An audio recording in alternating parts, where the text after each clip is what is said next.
Que a paz seja com todos, bom dia. A gente está aqui para poder ter mais uma aula sobre a doutrina do dízimo, né? E hoje talvez a fase mais aguardada por alguns, ou onde outros tenham mais dúvidas, que é justamente o dízimo no tocante à presente era, a era da igreja. Nós fazemos parte dessa era da igreja, iniciada em Atos 2, e que vigora até os dias atuais, e enquanto aguardamos, né, o retorno do nosso Senhor e Salvador Jesus Cristo. Então, como lidar com o dízimo nesse período, né? E aí nós temos os questionamentos que surgem, embora muitos deles já foram elucidados e já caíram por terra nas outras aulas, né? Nós já percebemos que o dízimo ele é um princípio que veio desde o princípio da humanidade, que vem vigorando, e eu creio que quanto à contemporaneidade do dízimo ou não, eu creio que já não resta mais dúvidas, mas ainda assim nós vamos analisar à luz das Escrituras e à luz, né, dos textos neotestamentários, né, como essa doutrina efetivamente nos alcança como igreja, inclusive nos nossos dias atualmente. Amém? Então vamos lá. O primeiro texto aqui que eu gostaria de ler é Mateus 23, 23. Mateus capítulo 23.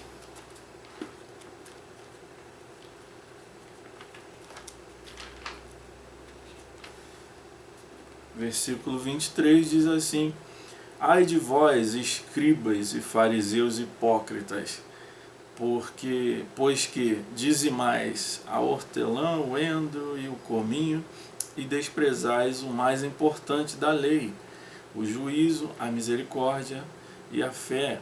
Deveis, porém, fazer estas coisas e não omitir aquelas. Então, o que eu quero enfatizar com esse texto, palavras do Senhor Jesus, é o que? E aqui eu quero destacar ele como mestre, né? Nós sabemos que o nosso Senhor, ele é muitas coisas, né?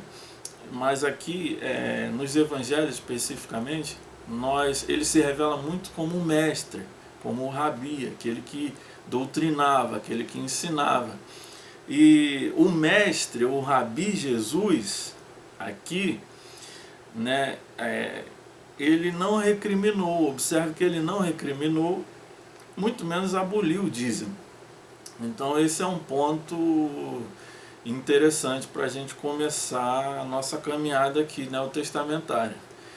Jesus, ele pontua, ele faz ponderações sobre o dízimo, ele recrimina a atitude hipócrita deles, mas em nenhum momento ele recrimina ou ele abole ou ele exclui o dízimo, né, da prática religiosa, da prática piedosa, digamos assim, de vida daquelas pessoas. Também nos dias do mestre, né, ali no primeiro século, nesses tempos do Novo Testamento, dos Evangelhos, já se praticavam ofertas em forma de dinheiro. Um exemplo disso é o da viúva que deu tudo, em Marcos 12, 41, porque eu não gostaria de ler todos os textos hoje, para que nós possamos ganhar um pouquinho de tempo. Mas todos os textos que eu citar aqui vão estar na descrição do vídeo, as referências do estudo de hoje, e vocês vão poder conferir texto por texto com calma. Então, Marcos 12, 41 é aquele texto da viúva, onde Jesus está lá em frente à arca do tesouro, que existia no templo, né? Interessante isso aí, e Jesus está lá observando a Bíblia fala como eles ofertavam. Não o que, mas como eles ofertavam. Jesus estava lá, em frente à Arca do Tesouro, e muitas pessoas, né, lançando ofertas ali. É um dado interessante ali, como eu disse, já provando, né, constatando-se que já se faziam ofertas em dinheiro, que também derruba, né, um questionamento ignorante, vamos dizer assim, de alguns que ficam presos lá, como eu disse, a forma do dízimo da lei, né, que não nos alcança, que não tem a ver com a igreja, nessa era, neste tempo, mas algumas pessoas se valem de textos relacionados ao dízimo no período da lei e aos dízimos referentes à lei, que eu descrevi na última aula, e tentam, né, justificar o dízimo não era em forma de dinheiro e tal, né, e nós vimos que mesmo lá na lei, esse argumento ele não é tão verdadeiro assim. Então aqui você perceba, as pessoas estão ofertando no templo em dinheiro sem problema nenhum. O dinheiro aqui eram moedas.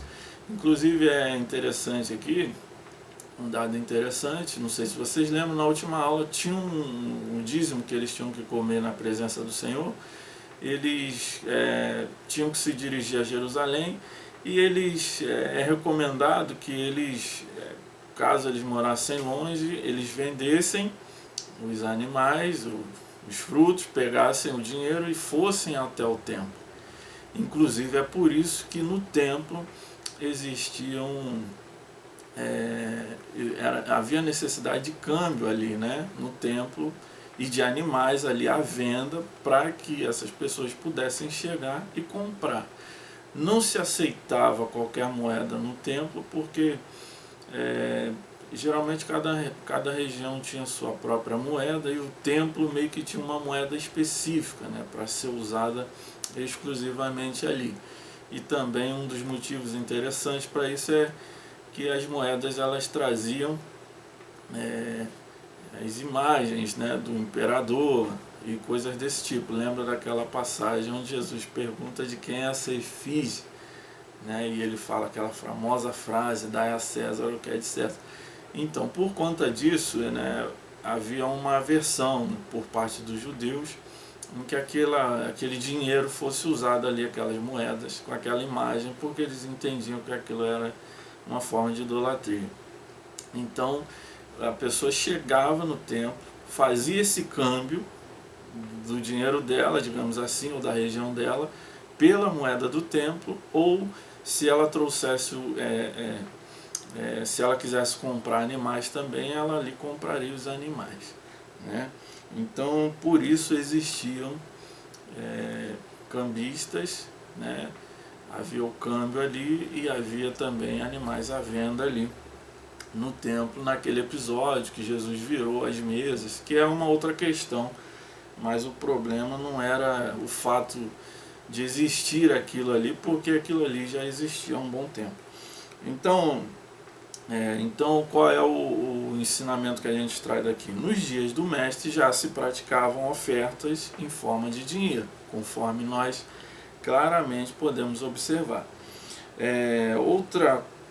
Outro fator interessante no tocante a essa era da igreja é que a doutrina apostólica, né, ou seja, os escritos apostólicos de Romanos em diante,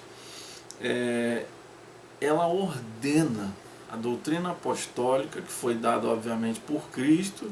Ele ascendeu aos céus depois de ressurreto e ele delega, né, aos seus apóstolos ali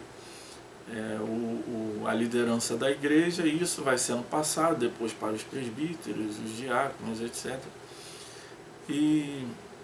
Mas nós sabemos que ainda houve, né, muita inspiração divina no tocante aos escritos, que é o nosso Novo Testamento.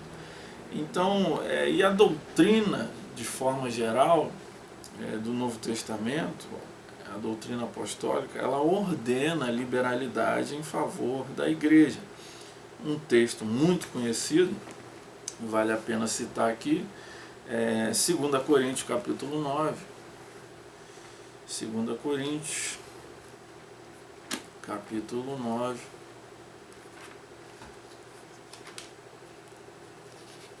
versículo 6.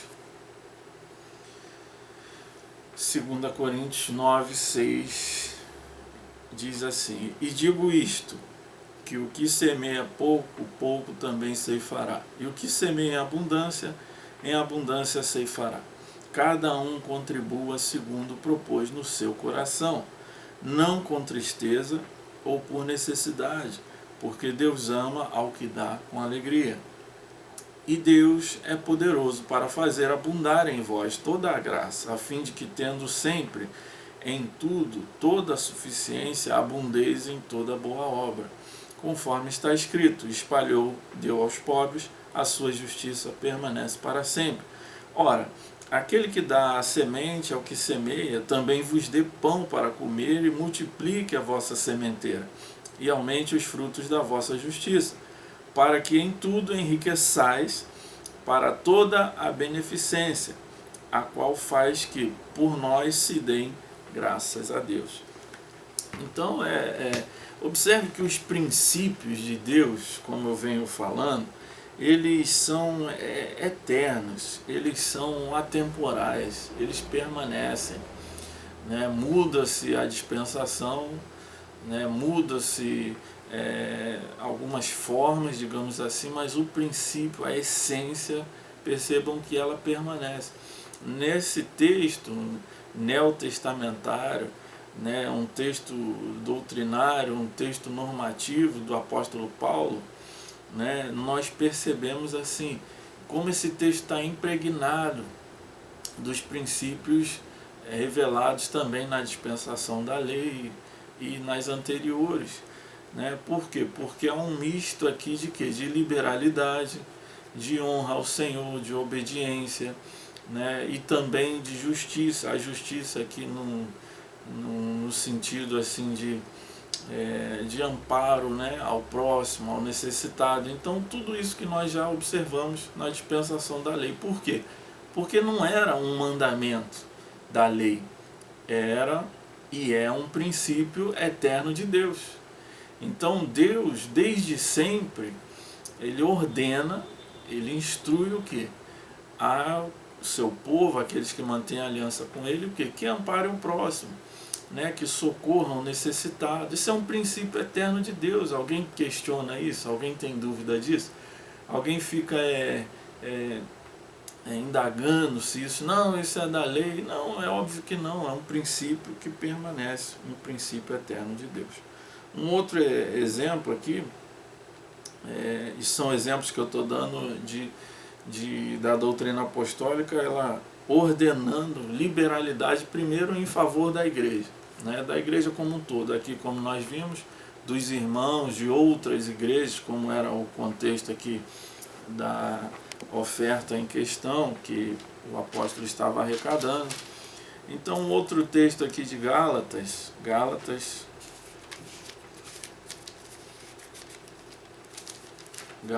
capítulo 6, a partir do versículo 7, diz assim: olha, não erreis, Deus não se deixa escarnecer, porque tudo que o homem semear, isso também ceifará. Porque o que semeia em sua carne, da carne ceifará a corrupção, mas o que semeia no Espírito, do Espírito ceifará a vida eterna. E não nos cansemos de fazer bem, porque a seu tempo ceifaremos, se não houvermos desfalecido. Então, enquanto temos tempo, façamos bem a todos, mas principalmente aos domésticos da fé. É mais um texto que onde claramente se fala sobre a importância de socorrer, né, os necessitados, sobretudo aqueles que estão no nosso meio. Eu sempre costumo ensinar na igreja que pastoreio, as pessoas, os meus alunos, as pessoas que me ouvem, que muitas vezes nós, enquanto igreja, praticamos uma hipocrisia muito grande, né? E digo isso por quê? E me incluindo, inclusive.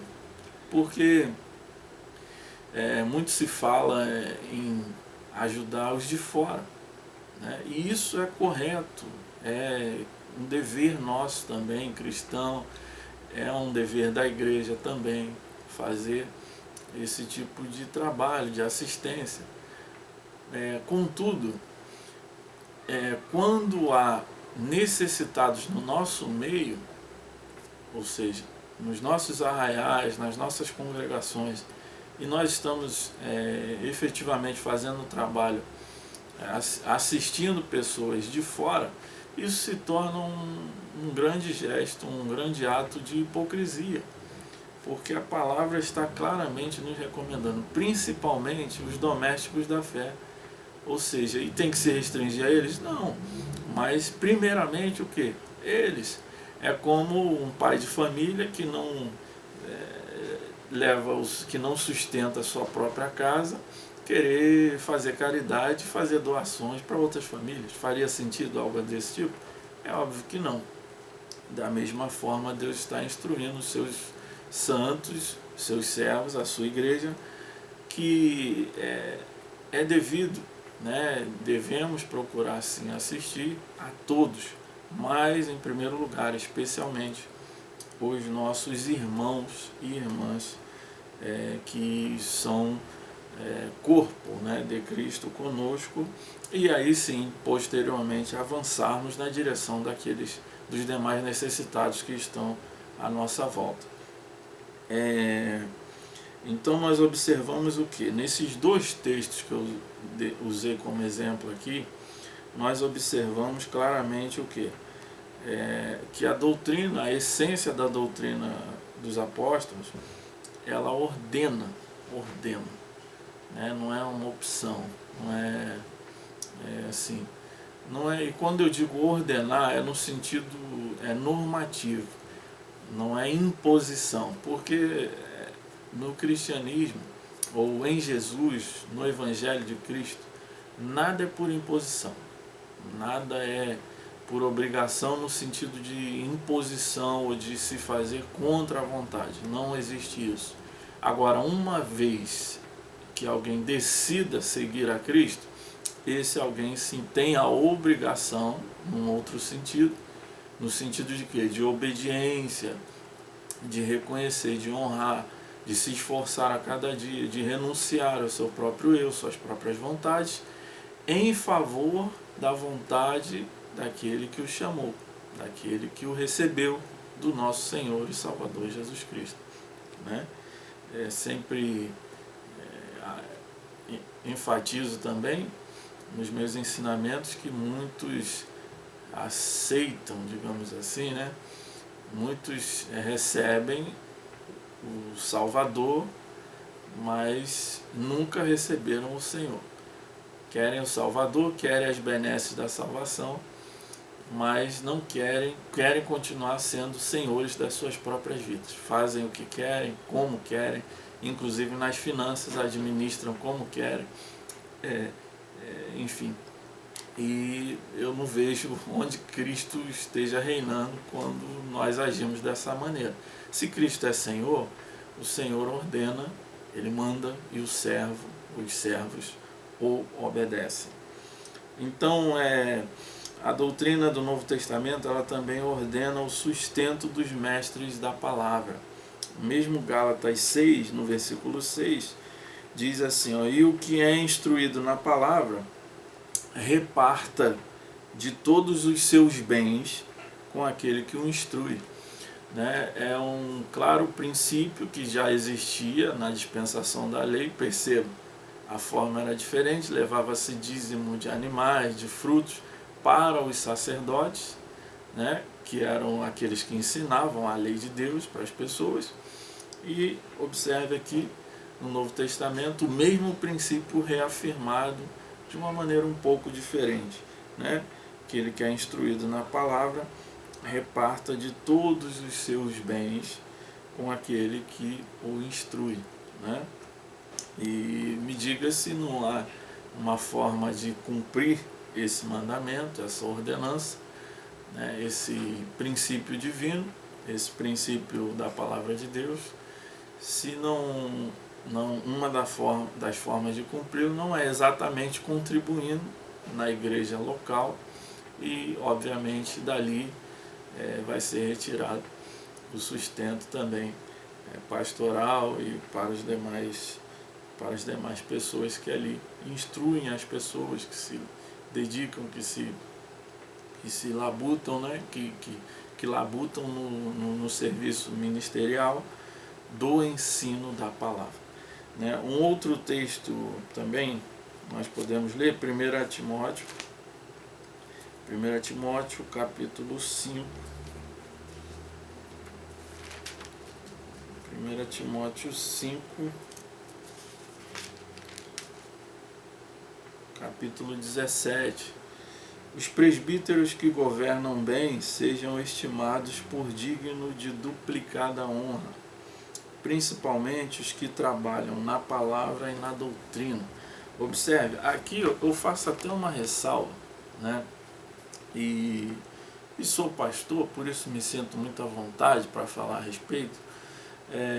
Observe que a palavra ela enfatiza sempre, né, essa importância de se sustentar, e o sustento aqui é financeiro mesmo, né? A Bíblia ela não tem problema em falar em alguns assuntos que possam ser desconfortáveis para algumas pessoas, mas a Bíblia trata com a maior naturalidade. Então, ordena o sustento financeiro daqueles que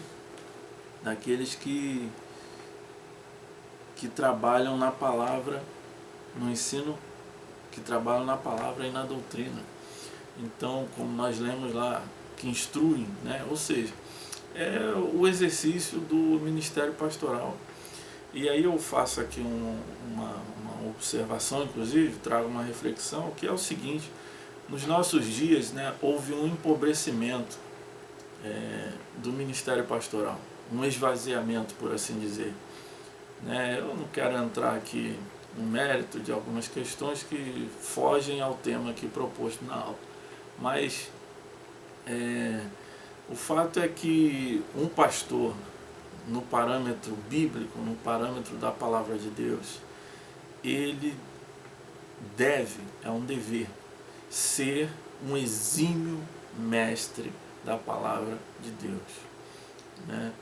Cada um tem uma personalidade, uma metodologia, às vezes, uma didática, uma forma didática de transmitir o conhecimento, mas, seja como for, todos precisam ser mestres na palavra.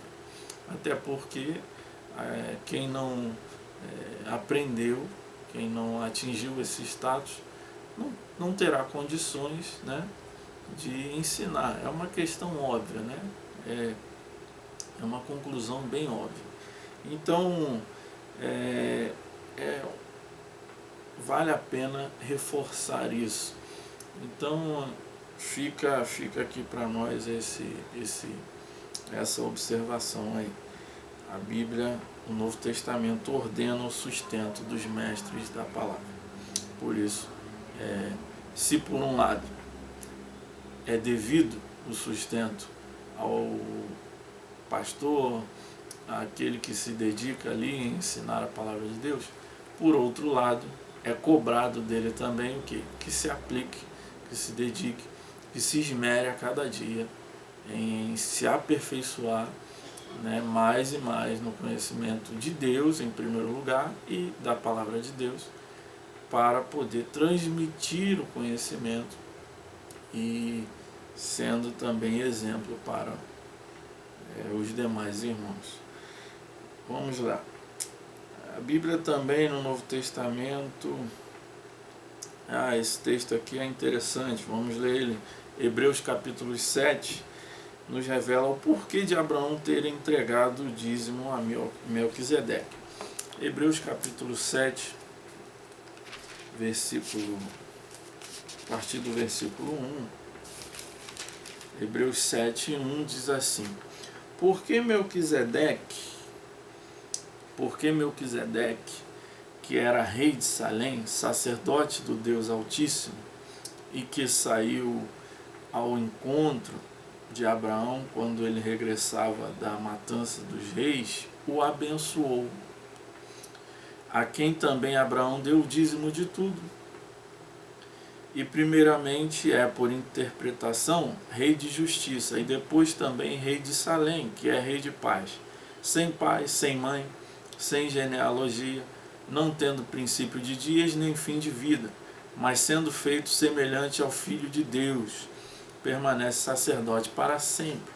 Considerai, pois, quão grande era este, a quem até o patriarca Abraão deu os dízimos dos despojos. E os que dentre os filhos de Levi recebem o sacerdócio, têm ordem, segundo a lei, de tomar o dízimo do povo, isto é, de seus irmãos, ainda que tenham saído dos lombos de Abraão. Mas aquele cuja genealogia não é contada entre eles, tomou dízimos de Abraão e abençoou o que tinha as promessas. Ora, sem contradição alguma, o menor é abençoado pelo maior. E aqui certamente tomam dízimos homens que morrem. Ali, porém, aquele de quem se testifica que vive.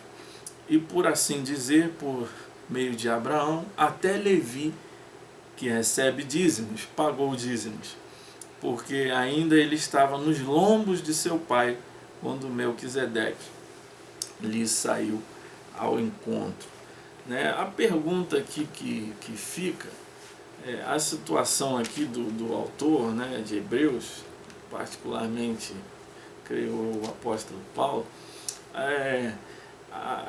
a indagação, a construção que ele quer fazer aqui de raciocínio é a seguinte: Melquisedeque era um tipo de Cristo, era uma representação. Nós sabemos no Antigo Testamento tem várias situações e tipologias a respeito do Senhor Jesus, que se manifestaria, se encarnaria futuramente e se revelaria no Novo Testamento.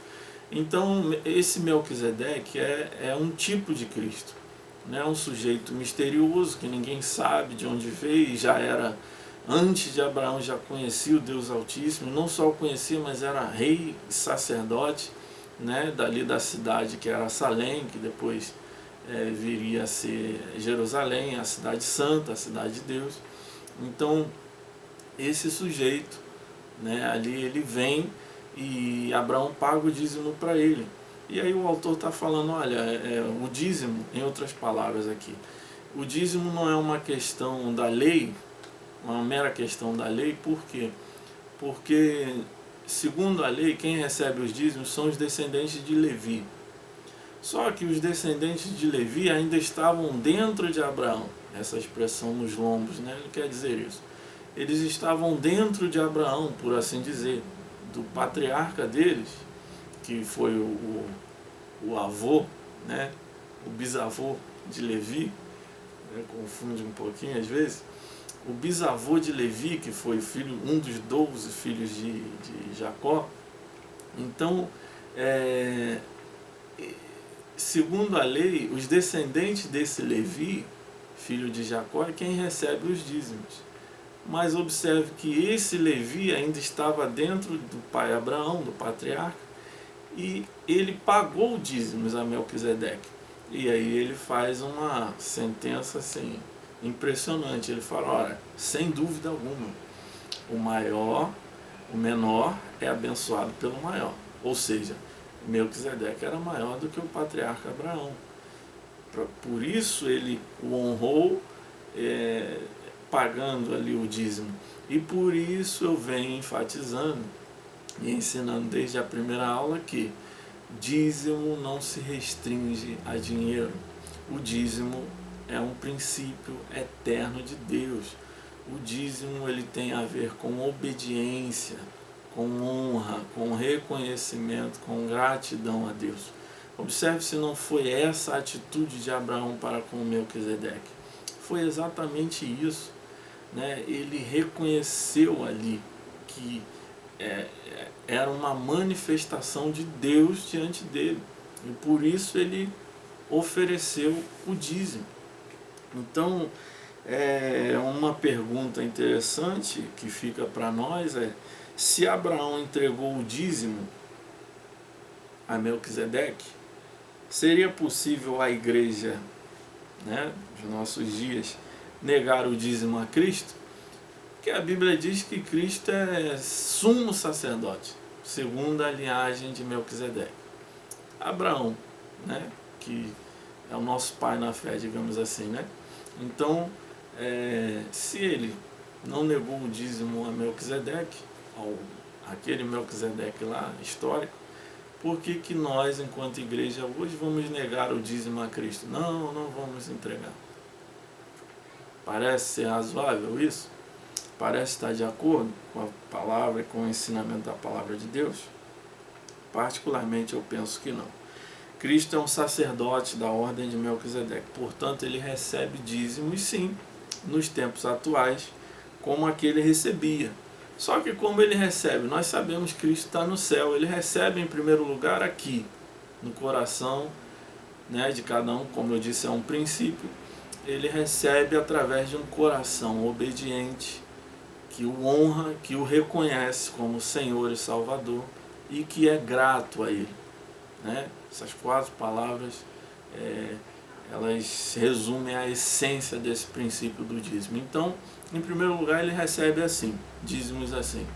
E, fisicamente falando, materialmente falando, a representante de Cristo na terra é a igreja, né? A representante de Cristo na terra é a igreja, que possui oficiais constituídos pelo próprio Senhor Jesus, que são, né, os pastores e diáconos. Então, não há dificuldade alguma de se entender isso, é bem claro, é bem simples, né? Na verdade, se faz uma força tremenda para não entender aquilo que está bem diante dos nossos olhos. E outra questão, outro ponto aqui que vale a pena destacar é o sumo sacerdote eterno, que é Cristo. Ele recebe dízimos permanentemente como um princípio de obediência, de honra, de reconhecimento, de gratidão. Então, o sacerdócio de Cristo, vamos pensar assim, o sacerdócio levítico acabou, eles recebiam dízimo. Então, o sacerdócio deles acabou. Hoje o judeu não tem como entregar dízimo aos sacerdotes, né, porque eles não existem nessa dispensação atual. Então eles deixaram de receber dízimos. Agora, o sacerdócio de Cristo vai acabar quando? Cristo vai deixar de ser sumo sacerdote? Não. O Salmo diz, o texto bíblico diz: tu és sacerdote para sempre. Então, quando que nós vamos deixar de dizimar ao Senhor Jesus Cristo? Nunca. Nunca. Por isso que não se trata de dinheiro. Nunca se tratou, né? Na verdade, quem só pensa nessa questão nada mais está fazendo do que revelar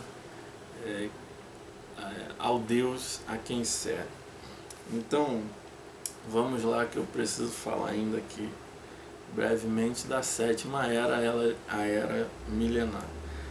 Então, essa parte, né, da era da igreja, eu citei alguns versículos aqui. É claro que aqui não é um estudo exaustivo, até para não te cansar, né? Mas assistindo a todas as aulas você tem uma visão panorâmica da doutrina como um todo, e não através de um recorte de um versículo ou de uma frase qualquer, né, fora de contexto. E essa foi a proposta aqui do nosso estudo. Então vamos lá. Essa era da igreja, ela vai terminar quando Cristo voltar, quando Cristo vir entre as nuvens naquele tão aguardado dia que nós ansiamos e rogamos para que aconteça, Maranata, né? Então, quando ele vir a este mundo pela segunda vez, pessoalmente, né, de forma manifesta, digamos assim, ele instituirá o seu reino milenar. Ele de Jerusalém, não vou me estender, isso aqui é uma outra doutrina, daria dar certamente uma outra série de estudos, né?